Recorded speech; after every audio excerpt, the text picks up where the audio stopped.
Hey everybody, welcome to week two. Now I'm in a different location. I'm actually in my bedroom because my daughter, her birthday is today, and she's having a sleepover with her cousins. So our very small house seems even smaller when there's a bunch of teens and preteens in it.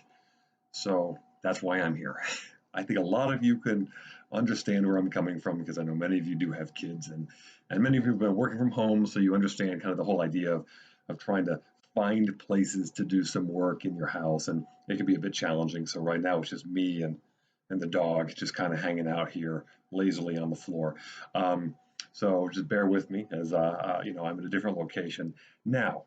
I do try to do videos like this every week, at least one video, to kind of give you an understanding of what we're going to be going through in a given week. So this is the first one where I'm going to do that.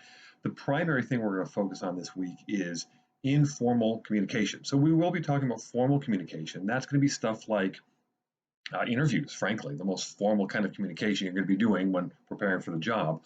But this week, we're going to focus on informal communication, and that's going to be within the framework of what's known as an elevator speech.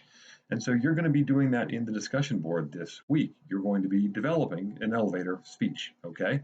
And you're going to present that in your discussion thread. You all know about the discussion threads, and you want to have at least one initial post each week. And then you're going to comment on your classmates, at least two others. So you want to have your own elevator speech there, and then you want to have at least two replies to classmates. We're going to have an opportunity to really kind of see how do we take something that's kind of an informal context, but still kind of prepare for it. So in a way, while it is informal, there still is some sort of, if not formality, some sort of preparation that is needed. Essentially, if it's an elevator speech, and you have that 30 seconds within different floors of an elevator, are you prepared to talk to a manager or an HR rep or something like that who's standing next to you and basically present yourself or market yourself to them? That's really what we're going to try to do with an elevator speech.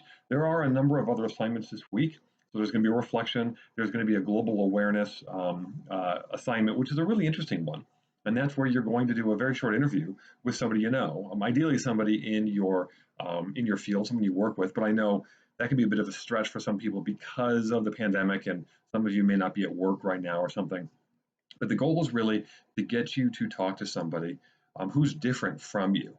And so it doesn't really matter what that difference is, okay? It could be maybe there's an ethnic or racial difference, or maybe there's a religious difference, or maybe there's even just kind of like an ideological difference. I would take that as well. Somebody who maybe politically has different views from you. I think all of that is kind of a comprehensive look at what I would call diversity, right? That we're all very, very different people. And that is good for us to kind of understand why we're different and how we can work well together. All right. And I think that's the goal with this global awareness survey, is just for you to kind of see, oh, there's lots of different people out there, lots of different perspectives. And I'm just kind of curious to find out more about different people.